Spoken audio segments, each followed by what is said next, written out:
And we're back. How's it going? How you doing out there? My name is Jacob Stiefel. Welcome to the Don't Stifle Me podcast. As of now, I want to let you know this podcast is running solely on listener support. So if just on you folks out there listening and your kind hearts, if you've been enjoying these episodes, if you want to help support the process, you can go over to patreon.com/DSM podcast, or you can find this also at don'tstifleme.com.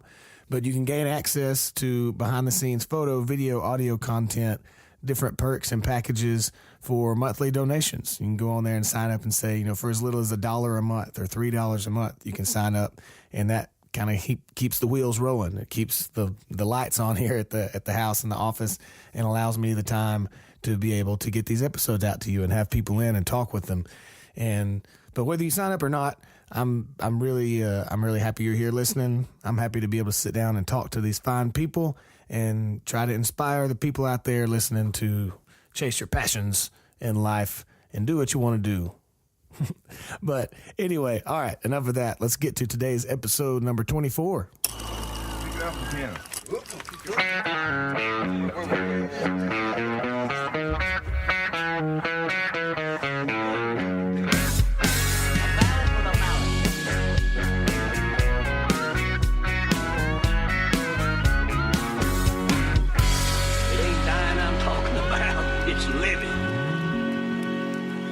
Today's guest is Bonnie Bishop. Now, Bonnie is one of my new favorite singers and one of my new favorite people. We had a great chat today. Now, I've been hearing a lot more and more here lately about Bonnie, and I feel like that's just going to keep happening for a while because she's fantastic. She's been fighting this battle of the music business that we're all in for quite a while, and last year she put out an album in 2016 with producer Dave Cobb, and the album's called Ain't Who I Was. It's a badass album. Man, she's great. I'm not even going to say anything else about her. You should just listen. And so here's my talk with Bonnie Bishop.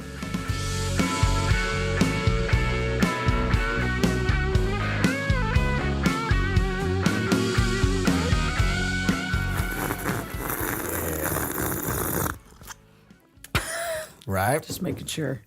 So good. Bonnie Bishop, welcome. Thank you. Welcome to the palace here. I love it. Yeah. We're enjoying some coffee here, ladies and gentlemen. I know you're shocked out there. Adam Hood enjoyed my coffee. I bet. Yeah, he needs it real strong. He's already hyper as it is. Right. I'm excited to have you in here. I go out to Texas pretty often, but I also go to Oklahoma every now and then, like Tulsa and usually the Stillwater and Oklahoma City area, because there's not a whole lot of other places in Oklahoma to go. But I was out there playing at Grady's Pub in Yukon, Oklahoma, and I was telling Nathan, the manager, about the podcast, and this was like right as I was about to start it. He was like, "Oh man, you got to have Bonnie Bishop on. She's a badass chick." That's funny. It's like, so he sang your praises very much. So I've been trying to figure out how to make that happen ever since then. And Chance said he met you, or where'd you? Yeah, so I was on my birthday. I did an event in Washington, D.C., and that night I saw that my friend Nikki Lane was playing in town, and Brent Cobb was opening for her. So I went over there to hang out with them that night. And actually, it was the night before my birthday, because I was telling Brent that the next day was my birthday, and I was like going through a breakup, and I was going to have to like fly back to the town where I'd left my car, but I wasn't going to actually see the person I'd been dating. So I was going to fly back to that town and then drive all the way back to Nashville, and I was like, my birthday's going to suck.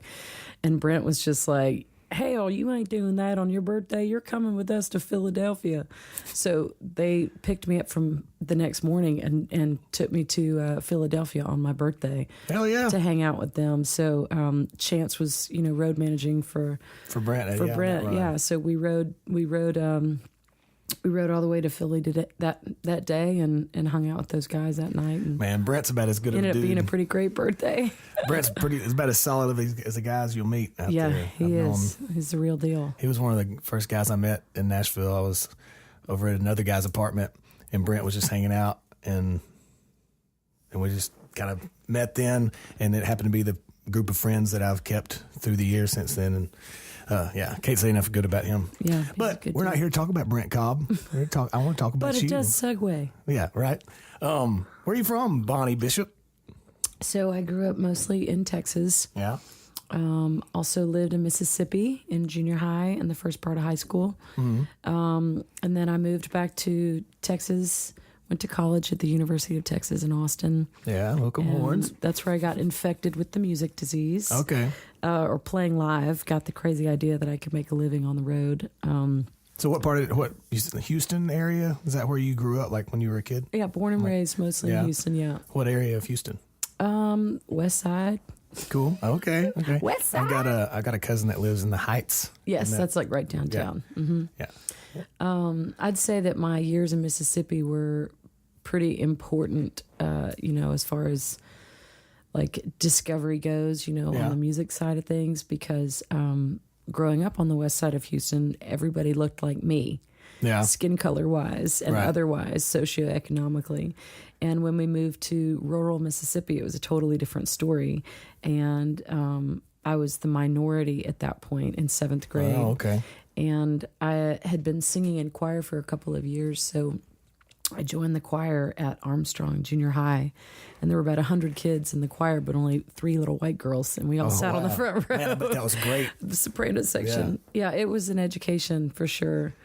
And, had a lasting impact on me. Those years did. But definitely moving to Austin, as an 18-year-old, just kind of expanded my horizons, and such a great culture of professional musicians that never leave the state of Texas. Oh, yeah. And it just was like right in front of me to, in the olden days, you put together a press kit, you sent it out to clubs. Yeah. You the booked physical shows. press kit Physical days, press kit, yes, crazy. Printed a bio. You had your CD, the 8x10, the 8x10 photo. You had the folder. You put it on the folder. You put it in an envelope. The whole going to the post office and this big crate of mail, press kits or whatever. And but yeah, so mostly Texas, and then I moved to Nashville in 2008. Lived here for 10 years. And I just last month went home to Texas, or took my stuff home to Texas. Anyways. Yeah, last month. Mm-hmm. Oh, okay. So where are you back in Texas now? So I went to Fort Worth this time. Okay. Fort Worth is a really cool, laid back city, kind of like one of the last real cowboy towns. Mm-hmm. It's a pretty decent sized business center, but all the businessmen downtown are wearing cowboy hats and cowboy boots on the street downtown in the middle of the day, and I really like that. Wranglers and starch shirts, starch button-down shirts. Uh-huh. And the music scene's very alive down there. Texas has always supported its own, and you can make a living in Texas playing music. Texas, and you can make a living in Fort Worth playing music if you wanted to play 5 nights a week. I know a lot of people who do that. It's not exactly what I'm looking to do, but I definitely wanted a slower pace. Yeah. And, with being on the road 150 days a year, it's like when I come home, I just want to come home. I don't want to be working and networking. That much? Yeah. Mm-hmm. Mm-hmm. And we'll be doing it probably even harder next year, because I'm going to put out another record with 30 Tigers, I think, next year. So awesome. I'm writing for that right now. Can't wait. I'm excited already. For that. Yeah, cool. So when you said you were in the choir, like even before you moved to Mississippi, did you just always have the love for music? Was it a family thing? Is it just always? Yeah, my family's very musical. Nobody made a living. Nobody tried to make a living at it until I did. Well, I should take that back, because pre-World War II, my great-grandparents, my great-grandmother sang, and my great-grandfather played, I want to say trombone, and they would busk on the side of the street. Oh, wow. Yeah, and make change or whatever. But I think I was the first person in 100 years to think, I could actually make a living doing this. Yeah.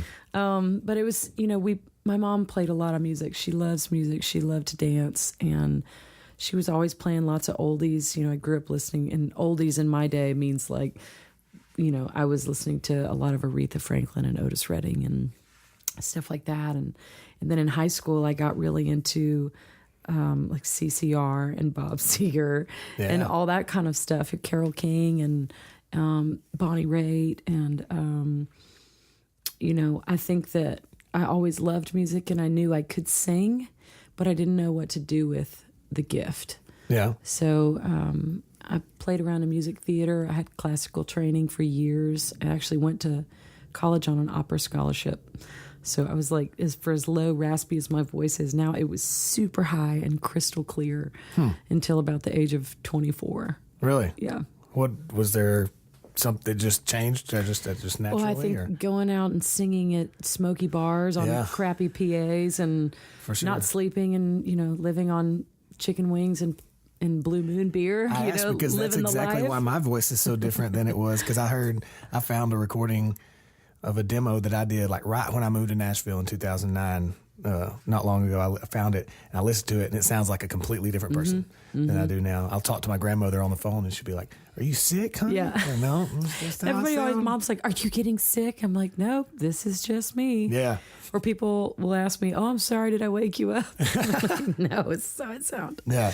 It's funny because over the weekend I got to record this or do this music video of an old song that I wrote like 7-8 years ago. And the people doing the video liked the original recording so much they wouldn't let me redo it, wouldn't let me re-record it. And it was really hard for me to like let go and just go with that because my voice sounds so different now, Right. I had 7 less years of life experience, Right. And blonde hair, and I think I was still married, so it's like, man, I wish I could sing that again. But Yeah. it's neat to hear the changes and the evolution of the voice and how that goes along with the life that you live and the experiences that you have. It's For sure. Yeah, really that's very beautiful cool. how your instrument changes. Do you play anything? Or I do play piano and guitar. yeah, cool. Yeah, I don't play like lead, but I can accompany myself. Yeah, It's cool. I remember when I was cutting my last EP, when I had the background, the vocalist come in, hearing people, and I put you in this category because when I've heard you sing in like live videos and then just humming around just today, like the people that their vocals is just absolutely an instrument. Like to me, I sing along. I sing a song with the guitar and the words and stuff, but like with people like you and the girls that sang background on my stuff, like it's a whole nother instrument. Does that make sense? Yeah, it does. Like, because when they were talking about what parts they were going to sing behind these words and they'd come in here and go there, it's like me talking to another guitar player about, okay, I'm going to play this chord and do this or whatever. Right. Isn't it funny how it's like sometimes people don't think of the voice as an instrument because it's like, well, it's not a real instrument. It's like inside your body. Yeah. But in that way, there's so much more responsibility that comes with it because how you treat your body is affecting your instrument. Yeah. Yeah, you are. It is. You are the instrument. Yeah. It's crazy. No, it's nice. It's easy. It's the easiest instrument to travel with. Yeah, very, very good point. Don't have to worry about fitting it in the overhead bin or anybody breaking it when they check it. Even better than a harmonica. I talked to a harmonica player in Memphis one time, and I asked him about playing harmonica or if he played anything else or whatever, and he said, yeah, I picked harmonica a while back 'cause it's a hell of a lot easier than a keyboard. Exactly. Lighter load. So you went to high school in Mississippi? Is that right? I split high school between Mississippi and Houston. Yeah, Okay. I actually graduated from school in Houston. So for those of the people out there who don't know, what took you to Mississippi? So my mother remarried a college football coach in 1991 who was very controversial, and we didn't even know that at the time. But his name was Jackie Sherrill, who I'm sure a lot of people know. But I didn't know this until like a week or two ago, until like I think you posted about the other podcast that you were on. I was like, that's cool. Yeah. That's just a whole nother level of interesting things. Well, it was a trip because my mom and my sister and I, we weren't sports type girls. We didn't watch sports. We didn't know anything about sports. And in 1980, which is even crazier coming from Texas. Yeah, I know, right?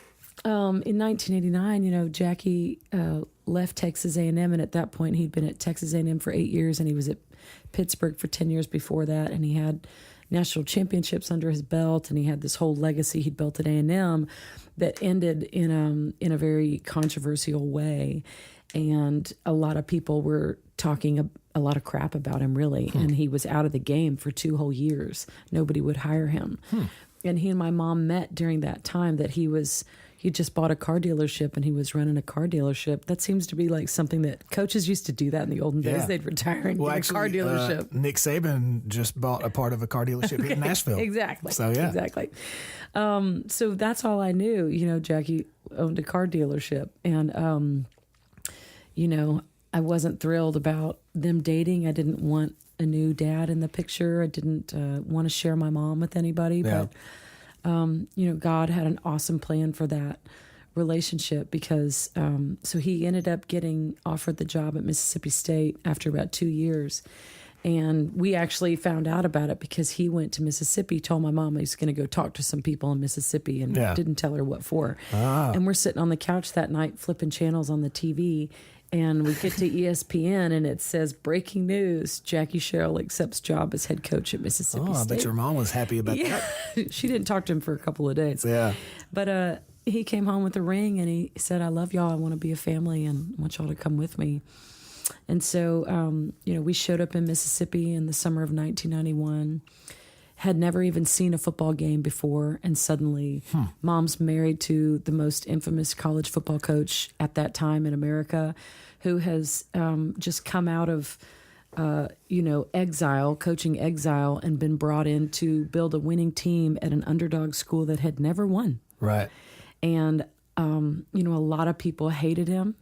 And a lot of people worshipped him, and the people. I remember in growing up. Yeah, I remember growing up hearing the name. Right. Like I was growing up throughout the '90s, so I didn't know that much about him. You know, I just remember hearing.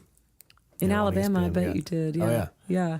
It was a big deal. I mean, I remember the first time we went to Mississippi, we went out to eat, and there were all these people just coming by our table and stopping to sit down and talk to Jackie and tell him how glad they were, and he was going to save the Bulldogs, and we're just so glad y'all are here. And I was like, what is going on? It was crazy. What world am I in now? I had no idea. Yeah, we had no idea. And it's really humorous now when I think about these three ignorant girls being thrust into the middle of all of that. Yeah. You know, and they're still married to this day, you know, and Jackie ended up being an incredible influence in my life and set the course for a lot of I bet that things. Yeah, I bet that relationship and seeing like the discipline involved and all that really had a great impact on, you know, your future chasing. It's, you know, it's not a sport, but it's still chasing a passion, and that you have to have discipline in, you know, what you're doing. Yeah, well, I mean, for sure, the fact that, you know, watching him walk out onto a field in front of 80,000 people on Saturday screaming and cheering, it was like understanding that you could dream, envision something and make it happen. Like, wow, that's like he's at the top of his field. Yeah. But I think the most impact, you know, happened because he invited me onto the sidelines to work for him. So I worked for him for 10 years. From age 13 to I saw 22. the picture you posted of you. That's awesome. So you were carrying the cord. I carried his cord. Yeah, if you know, you remember before we were wireless, right? We had headsets with cords, right? And the coaches on the field all wore headsets so they could communicate with the coaches in the box. Yeah, and they had 50 yards of cord tethering them, you know, to the middle of the field, so they could pivot from one end zone to the next. Did he ever turn around and just throw his headphones all the time? Well, no, but he would take off running, and if I wasn't paying attention, I was turn around looking at the football players, which is usually what I was doing. He'd take off running and get to about the 20-yard line, and his head would go snap back and headset fly across the field. But he wasn't happy about that. No. He would turn around and just chew my ass and in front of all the players, and they would all laugh at me. And, you know, I was like their little sister. Yeah. And then how long did you do that? I did it from 91 to about 2002. Oh, wow. Till I was old enough to date the players, and then he was like, you can't be down here anymore. That's cool. You're not down here for the right reasons. Right, yeah. I was never down there for the right reasons, but I learned so much about, obviously, the game, but the metaphors, you know, and the work and the discipline and the drive and the dedication and the desire, and the fact that sometimes the best players are sitting on the bench because they've still got something to learn, you know, and that, you know, sitting on the bench or being on the sidelines is not your time to sit back and relax. It's your time to be ready. And I think that's... Because at the drop of a hat, it could be your somebody your could get hurt, or the coach turns around and decides to try something different. He turns around, he points at you, and you got to be there, like mentally, physically ready to play. And, you know, all the work that goes into before you ever get on the field, you know, just the planning and having a game. And Dad had the 4 Ps. This was one of his big mottos, which was, you know, you practice, which you know what that is. You position, which is putting the right people in the right positions, you know, both on the field and as coaches, so you have the right people on your team. You prepare, which is mental. Practice is physical. Preparation is mental. And being ready, seeing yourself as a winner, seeing the ball get down the field, not doubting yourself, not thinking about everything that can go wrong, but forward motion, forward motion. Yeah. And those 3 things all happen before you ever step foot on the field. And then the 4th P is play. Yeah. And he says, you do all those other things really hard. You practice really hard, harder than you play, so that when you get on the field, you can just have fun.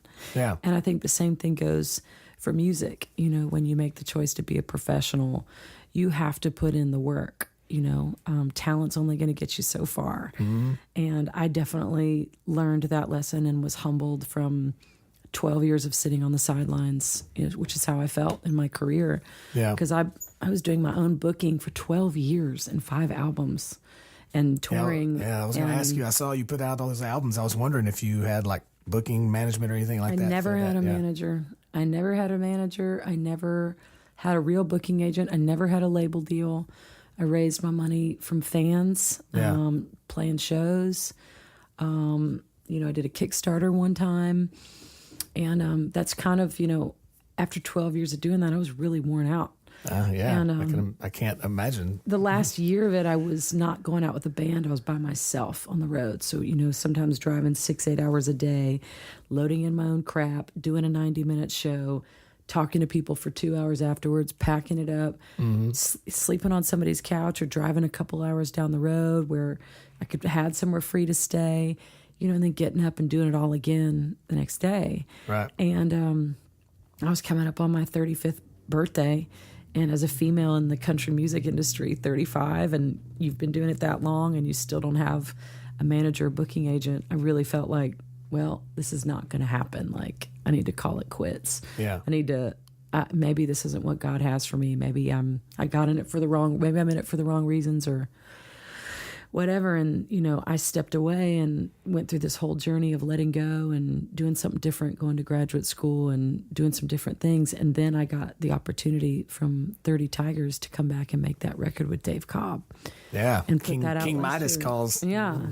And, but there was a lot of, you know, there was a lot of years that went into getting the reward of that opportunity. And it went on so long that I thought it wasn't going to happen, you know.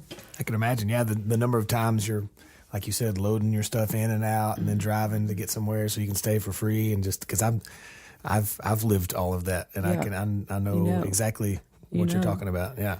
And, you know, and it wears on your body, like touring. I read this great article about how, you know, the future of music is touring, because that's the only real component left, because everything else can be auto-tuned. You can have fake drums.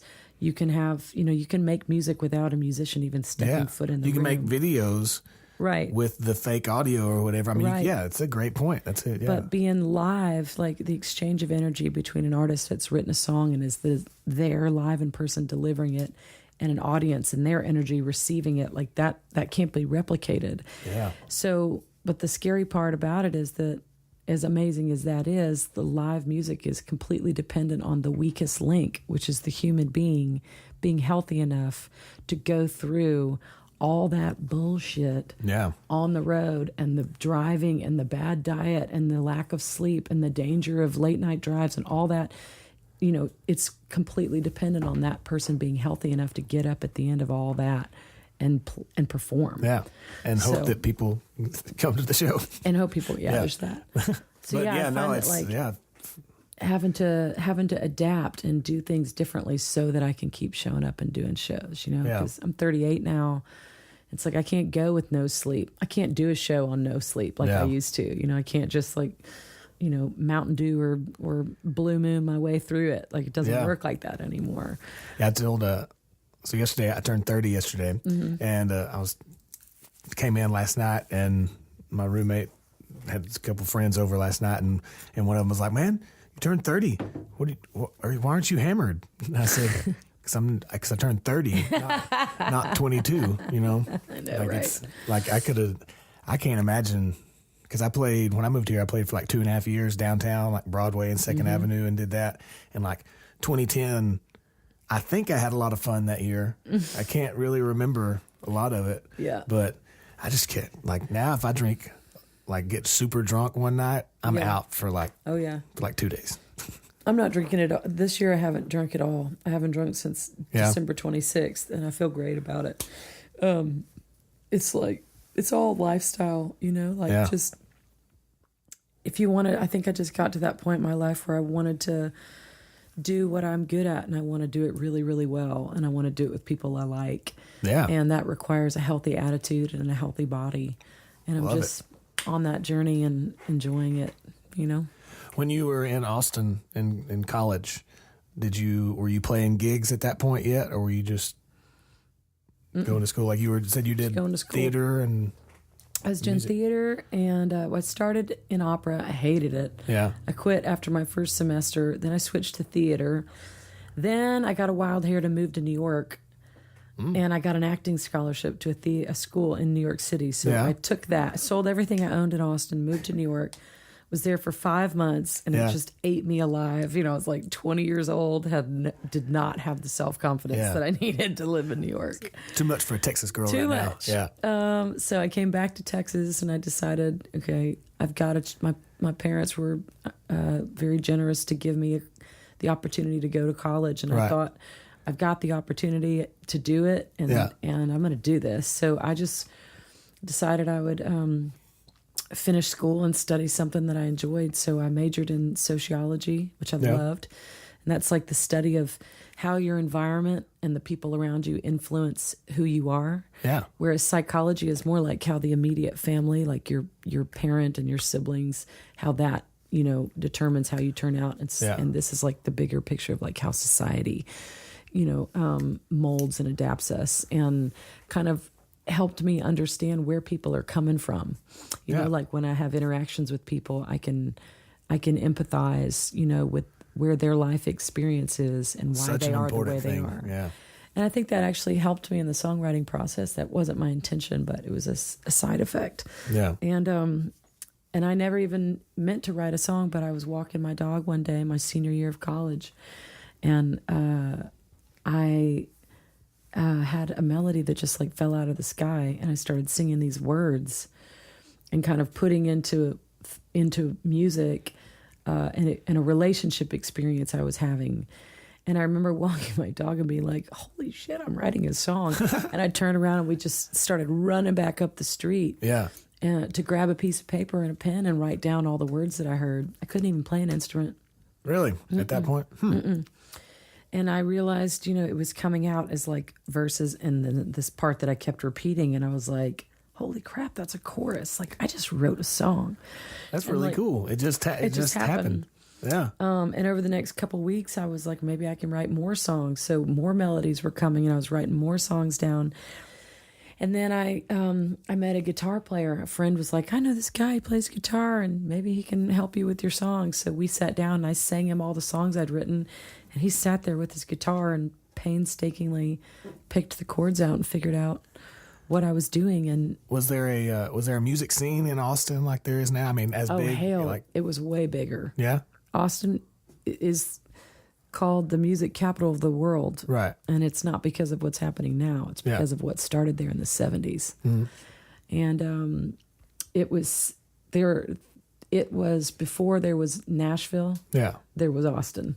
Like Nashville always was like the music industry town, and Austin was the live music scene. Now this is a great live music scene in Nashville. Yeah. And there was always music going on, but now it's like there's great music going on in Nashville every night of the week. Yeah. And it's not really true in Austin anymore. There's still music going on every night of the week, but it's not always great. Yeah. It was pretty good when I was in college, you know. Obviously, Bob Schneider was there. He's like the king of the independent music scene. And then, you know, the legacy of Stevie Ray Vaughan and all that. Yeah. And, just a lot of those older blues players that were always around. John D. Graham, Larry McMurtry, Ray Wiley Hubbard, like all those guys, you know. And so I was going out and hearing music, but not a lot. I was really just kind of exploring the music that was coming out of my head. And then this poor guitar player, who's still one of my best friends to this day, he was the one who sat there and had to figure it all out. Yeah. And it went on. I didn't learn to play an instrument until I was about 26, I think, is when I picked up the guitar. So I just wrote and sang all the songs for the first 4 years and let everybody else. You just have to hum and say, this is what I'm hearing. Yeah. Yeah. And then I just got so frustrated not being able to play my songs for myself. So one January, I remember I dated a guitar player, and we had broken up. And just kind of spite him, I decided I would learn to play guitar. Yeah. So I sat there for 30 days and just strummed. No kidding, like probably 10 to 12 hours a day until I could actually strum and sing a song. Yeah. And then a couple years later, I picked up piano, and, you know, now feel fairly liberated. I can, you know, play for myself. Yeah, I can just do it. Yeah. I still prefer to write with great musicians because, you know, they always bring something awesome to the table that I would never think of. Like, commented on that record, Free. I wrote most of those songs with a piano player named Jimmy Wallace. Yeah. Amazing. Like, he changed my life when we started writing together because what was it? Keep On Using Me? Was that Keep On Using Me was the one you heard, yeah. But we also wrote Free, Right Where You Are, You Keep Me Hoping in a World Like This. And on the new record with Cobb, my favorite song on that record is called Poor Man's Melody. I wrote that with Jimmy too. But Jimmy's coming from like Shreveport, like gospel, Louisiana, church vibe. I can hear it. Yeah, and for sure. It made me sing differently. Like I started to hear things on the 2 and the 4 as opposed to hearing the beat on the 1 and the 3. Me on top, yeah. Yeah. And that just like, it changed everything for the writing perspective. And I really feel like that record in 2012, Free, just kind of, I swung out of the country zone. It was like nobody was trying to compare me to country anymore. It was like, I don't know what this is, but I like it. Yeah, I don't know what this is. It's good, but yeah. And then, you know, working with Dave Cobb, of course, he took that much further down, you know, the soul vibe. And I'm pretty much totally liberated from my any constraints or any thought that I might be able to turn out to be a country singer. Yeah, that's not really Yeah, I was listening to some of the Cobb records. Ain't Who I Was. Yeah. Written by our friend Adam Hood and Brent Cobb. Oh, okay. Mm-hmm. That song? That song. Yeah. Mm-hmm. Of course. But yeah, it's so simple. Like the arrangements and stuff on it is so like bare but perfect. Like just there was one, I can't remember which one it was, but like all that was going on was acoustic guitar and maybe some organ or something. It was like Be With You, maybe. Yep. Yeah. And it was like, I just sat here and listened to it. I was like, that's so good. Yeah. Cobb's great. I loved his process of just stripping everything away, and it was very unpretentious. There was no overdubbing. Like that shit was all live. Really? All of us in one room. I sang each of those songs 2, maybe 3 times. Yeah. Didn't go back, and there was only one song I went back and overdubbed, and everything else it was like right as I was getting warmed up, people were like, all right, we got it, next song. And I was like, wait, yeah, I can do better. And he's like, no, you're great, next song. So he didn't let us get too far down the road of like trying to force it. It just like, it was very natural, that whole process. And I loved it. Was Matt Rossbang working with him at that point? Yeah, I love Matt. What a great engineer. Yeah, he engineered my EP that I just did, or I did a couple years ago in Memphis. Did you do it at Sam Phillips' studio? Yeah. I'm talking about going over there and doing my next project there. Oh, I haven't told anybody, but I'm probably gonna go back there and I don't record blame again. you. It's awesome. Yeah, it was the best week of my life. Oh, I bet. Yeah. Did you stay in the apartments across the street? No, they hadn't found those yet when I was there, but that's probably what I'm going to try to do. I know. Well, I was just talking to my guys today. I was like, we need to go do that. Yeah. Yeah, I love Hallie and Jerry are like family to me. They're good people. Yeah, great people.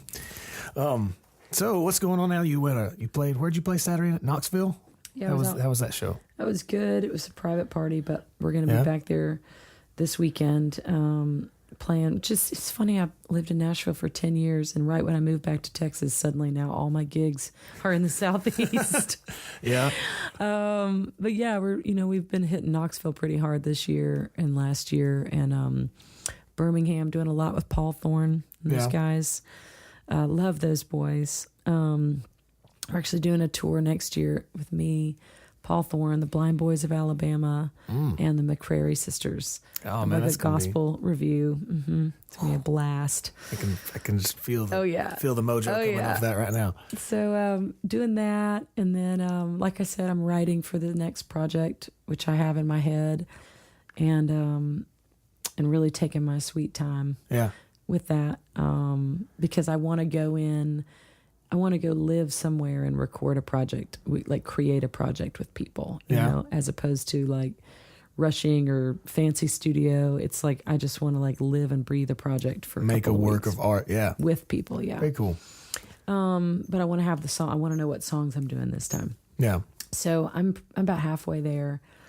And then the other fun thing, you know, my dad and I, Jackie and I, have been going out and doing these programs, inspirational programs. Yeah, I heard you mention something about that earlier. Is that just like motivational kind of speaking? Yeah, it's like sharing our story. You know, it's obviously there's a sports story there and there's a music story in the sense that, you know, what I learned on the sidelines, you know, having my ass kicked down there on every level, you know, not being treated like a girl, getting run over by the offensive line, and Jackie, like, not letting people help me up, like, literally looking at me and saying, you need to get up on your own. Like, made me really, really tough and, you know, prepared me for surviving the music business, you know. So there's that story. But then there's also just the family story, of you know, the step parent story, and the story of forging a family amidst the pressures of winning games in the SEC, you know, at that level, and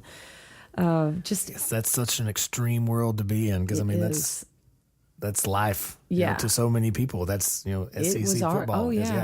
I mean, I tell people this and they don't believe me, but like the Monday after a game, homeroom, it was like, shh, y'all get quiet. Now, Bonnie, what was your daddy doing calling that 3rd and 14? You think they're going to fire him? You think he's going to lose his job? They said he's going to, if he doesn't win it against Ole Miss, they're going to fire him. Yeah, and it was like everybody in school was talking about the game, our family, my teachers.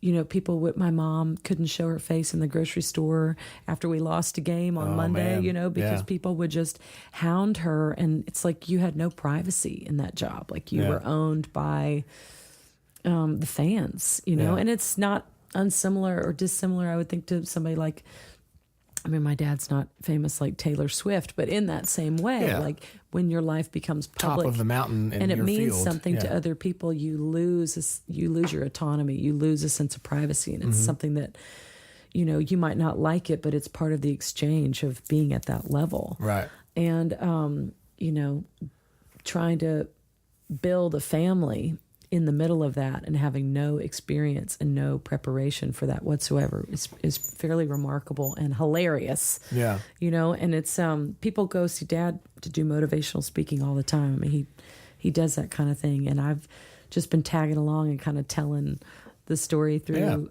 my eyes, you know, and sharing music too. So that's cool. It's been a blast. So I have to ask this. Was he still an Alabama fan through all those years after? Because he played under Coach Bryant, right? Yes. Bear Bryant in the like 60s sometime? Yep. He played on those back-to-back national championship years, 62, 63, I think, or 63, 64. And then he actually coached at Alabama under Bear Bryant. Oh, okay. He was a GA there for 2 years. And then I think he had another, like he was actually on staff for a year. And then when Coach Majors left and went to Arkansas, Dad tells the story that, you know, Coach Majors told him, or no, he saw Coach Majors. He went to see Coach Majors at Arkansas and asked him if he could come work for him. Yeah. And Coach Majors said, you're going to have to ask Coach Bryant. So Dad had to go back to Alabama and went into Coach Bryant's office and asked him if he could go. And he said Coach Bryant said nothing. literally got up and left the office. And Dad was like, "Oh crap!" Like, you know, because he was like a father figure to him, and so he was really concerned that he'd kind of like burned a bridge. And then I think it was like 2 weeks later he got a formal call and an invite to Arkansas, and apparently Coach Bryant had written Coach Majors a letter and said, you know, you'd be smart to hire Jackie. Yeah, that's So great. he had his blessing in the end. Never told him he had his blessing. Right. Yeah. So yeah, he was always an Alabama fan, except when we were playing him. Right. Yeah. I would think that would be a tricky spot to be in, like at any level, really. But I mean, I know like high school football coaches from back in Alabama that went to one high school, but then when they came back and coached, they then coached at the rival high school. So there was always that, like, you know, being from a rival school, or you still kind of their fan, except for when you play them or something like that. So, Well, I remember in I think it was 2002, Mississippi State played Texas A&M in Shreveport. I bet that was a good one. What is it called? The Independence Bowl? I can't remember which bowl it is, but it's That sounds right. something like that. But we called it the Snow Bowl because that year, for the first time since like 1950 something, it snowed. Whoa. Leading up to that game, and it was like 3 feet of snow on the ground in Shreveport. In Shreveport? On the day that Mississippi State played Texas A&M. And, you know, at the bowl games, the players all get there a week in advance, and there's all these festivities, and you interact with the teams. Yeah. And that was right after the bonfire had fallen at A&M. Oh, yeah. And I remember watching Dad pull aside the yell leaders from A&M and get very emotional and, you know, talk to them about, you know, how he was sorry about what had happened at the bonfire. And he felt very connected to A&M. He's still very connected to A&M, you know, and broadcasts a lot of their games and does a lot of fundraising for them. Yeah. But that was the only time I ever saw him really root against A&M was when we were playing them. Right. And we did end up winning that game in the 6th overtime. Whoa. It was crazy. Nobody came to the game because it was snowing. Yeah. And I remember I was standing on the sidelines with Dad, and there was like several inches of snow sitting on the bill of his of his baseball cap. Yeah. It was an insane game. But yeah, we won in like 5th or 6th overtime. I can't remember which. Well, I want to hear about the whole Bonnie Raitt thing. She recorded one of your songs, correct? 2. 2 of your songs. Yes, that's right. I did read that. Yeah. How did that come about? So 2008, the first year I lived here, I signed a publishing deal with Writer's Den, which at the time was Montage. And the day I signed, I remember my publisher was like, "All right, let's go make some money." And I said, "I don't care about making money. I just want to get a Bonnie Raitt cut." Oh, yeah? And 6 months later, I sat down to write a song with Al Anderson for the first time. And Al came in with a melody, and I had a story. And 3 hours later, we had a song, put it on tape, and he sent it to Bonnie. They were old friends. Yeah. And maybe like a week later, I had a message on my answering machine saying that Bonnie Raitt was cutting that song. Damn, that's fast work right there. It was, I know, it's shocking. And, you know, I grew up listening to her. She was one of my heroes. Yeah, I was blaring one of your songs a few days ago, and my roommate, that's a girl singer here in town, she said, "It sounds like Bonnie Raitt and Susan Tedeschi had a kid." I was like, "Yeah, That's awesome. I love both those women. Yeah.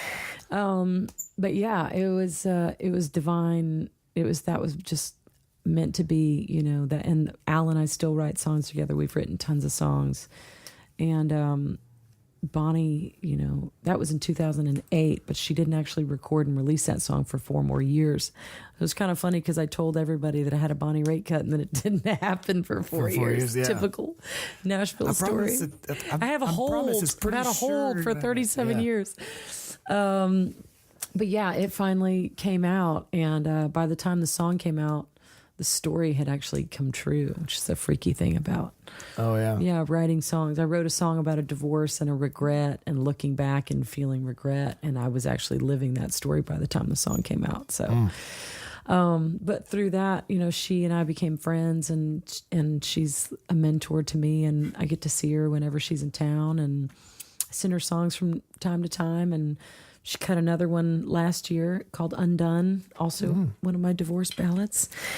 So Real life? Yeah, she likes that stuff.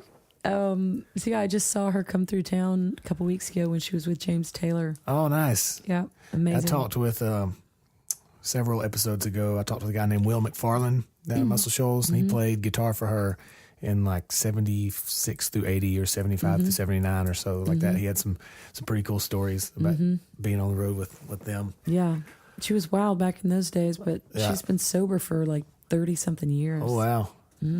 There was a video he talked about that from them doing Saturday Night Live in like 77 or 78 or something like that. And he said he was in between takes. He was like in the back with Dan Aykroyd and John Belushi. I was like, man, that just sounds awesome and dangerous. I know, and, right? Yeah. Wild. So what did you got coming up? What's some shows? You got touring a lot coming up? Yeah, we're going to do a lot of the Southeast stuff, Birmingham, Atlanta, Knoxville. Going to be back in Nashville for Americana Fest in September, doing a really cool show with Paul Thorne, band show, and then also doing a song thing at the Bluebird with Mary Gaucher, Gretchen Peters. It's going to be fun. And then Louisville, Lexington at the end of September. And supposedly I'm going to Sweden for a month in November, so I'm excited about that. Fun. Taking my music to Scandinavia. Where could someone go to see all these dates? You got one of those website things? BonnieBishop.com. BonnieBishop.com. All the dates, BonnieBishop.com.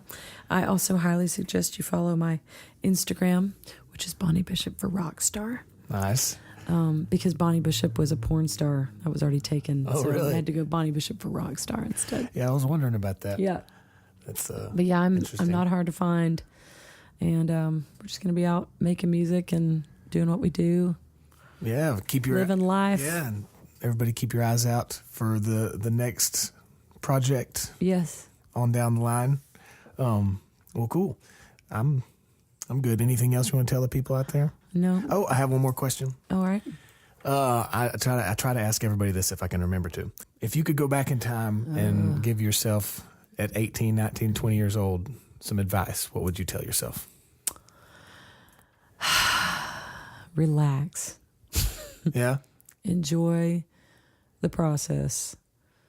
Life is a long road. There's going to be ups, there's going to be downs. It doesn't mean you're doing anything wrong. You're just human. Enjoy it. Feel it all. And don't stop writing. Yeah. Don't stop playing, and don't stop believing in yourself. Right on. Beautiful. Well, thank you, Bonnie Bishop, for coming in and talking. Thanks, Jacob. Nice to meet you.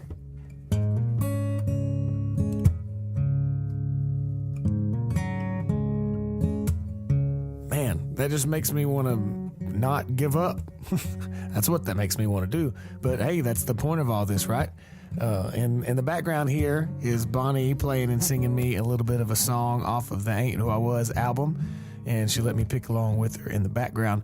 But it's one of my favorites. It's called Be With You. So I'm not going to talk long so y'all can hear her sing. But thank you so much to Bonnie for coming in. It was a great talk. And y'all please make sure you go see her at a live show. She is phenomenal.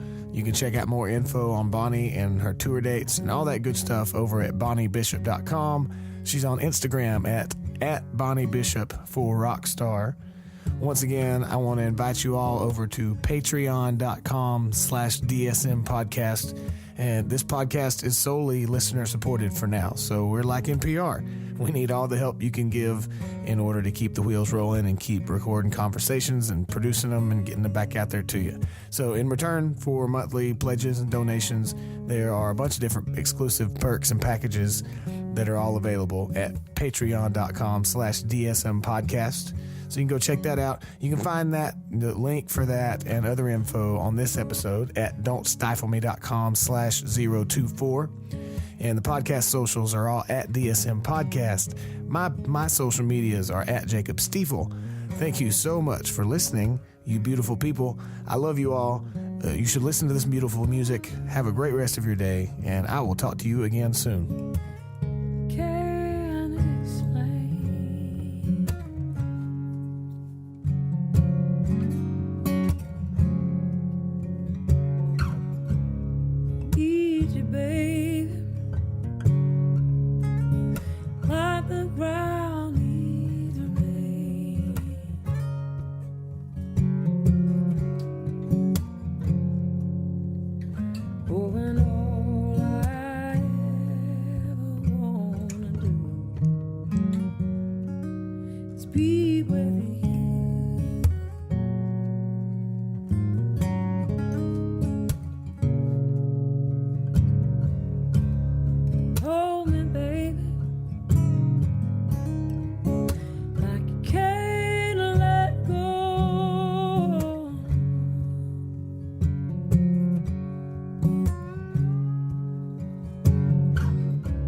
everything that I wanna know. Wanna know now. 'Cause all